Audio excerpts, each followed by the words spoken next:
Saudara, kita lanjutkan lagi membaca buku ini ya.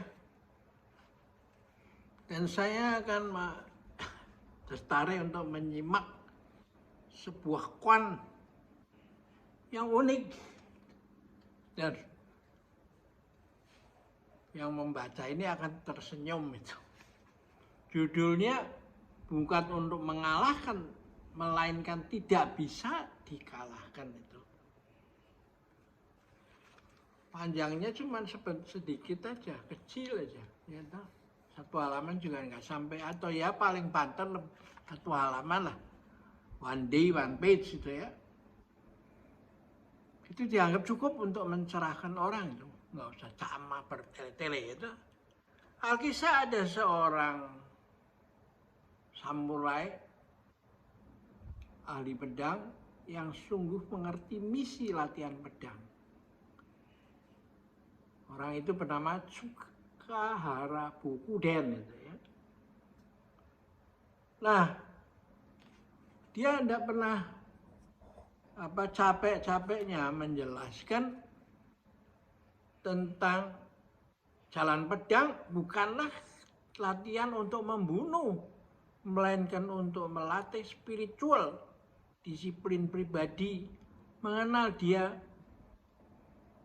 adalah sebagai cerita dalam cerita begitu. Berikut kita. Jadi dia naik sebuah perahu tambang menyeberang, dan di situ berkerumun banyak orang kan naik di atas perahu penyeberang itu tuh tambang. Dan ada satu samurai yang garang itu. Dan petentang-petentang dia kemana-mana itu berbicara kasar itu ya. Nah, dia melihat ada satu Tsukahara Bukuden itu duduk tenang, tak mengacuhkan terhadap peristiwa yang terjadi di sekelilingnya. Nah, ini menyinggung jago pedang yang datang sangar ini. Lalu dia tanya, kamu kok dari tadi diam aja, nggak ada reaksi apa-apa? Emangnya ini siapa sih sebenarnya?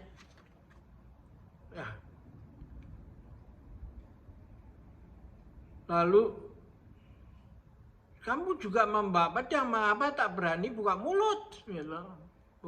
Bukuden menjawab tenang, ilmu saya berbeda dengan ilmumu, karena bukan untuk mengalahkan orang, melainkan untuk tidak bisa dikalahkan oleh orang.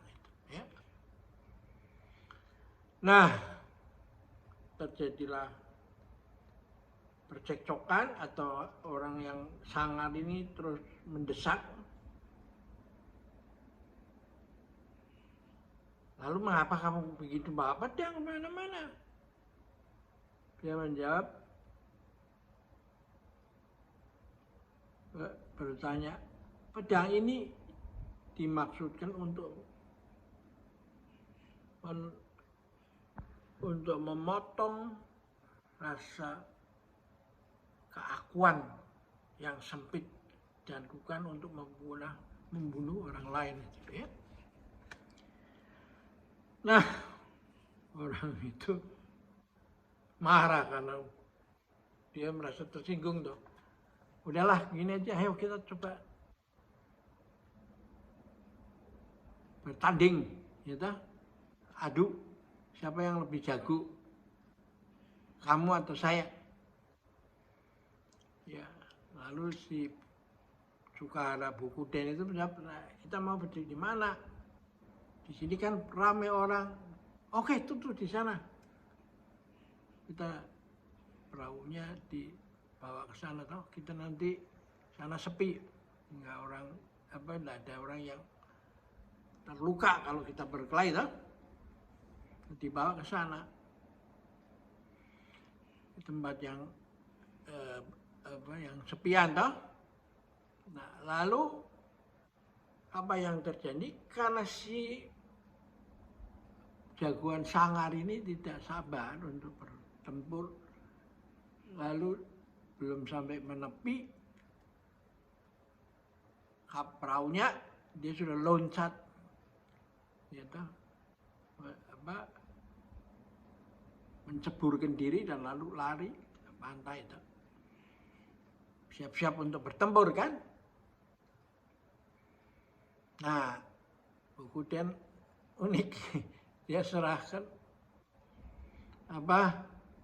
pedangnya kepada si pendayung, lalu dia pegang dayungnya, dan alih-alih dia untuk mendekat, malahan dayungnya dipakai untuk mendorong si pantai itu, sehingga perahunya menjauh lagi ke sungai itu dari daratan itu. Dan lalu dia mengatakan, itulah yang disebut ilmu pedang, bukan untuk membunuh, tapi tidak bisa untuk dikalahkan lawan. Gitu. Jadi inilah aliran tanpa pedang mengalahkan lawan itu. Gitu. Jadi uniknya itu ya karena ada tradisi haiku ya, menulis syair gitu.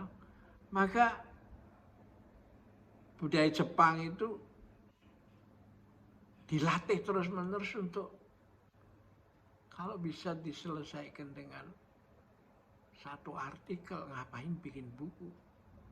Kalau bisa diselesaikan dengan satu lembar, satu halaman aja, kenapa bikin satu artikel itu? Ya, terus kalau bisa dengan satu kalimat aja bisa dicerahkan, kenapa mesti banyak-banyak? Kalau bisa satu kata, kalau bisa kertas kosong you sudah ngerti, maka untuk apa kamu menulis itu? Dengan hening kamu bisa merubah orang. Ya, oke, kita akhirin dulu pertemuan kita, sampai jumpa lagi.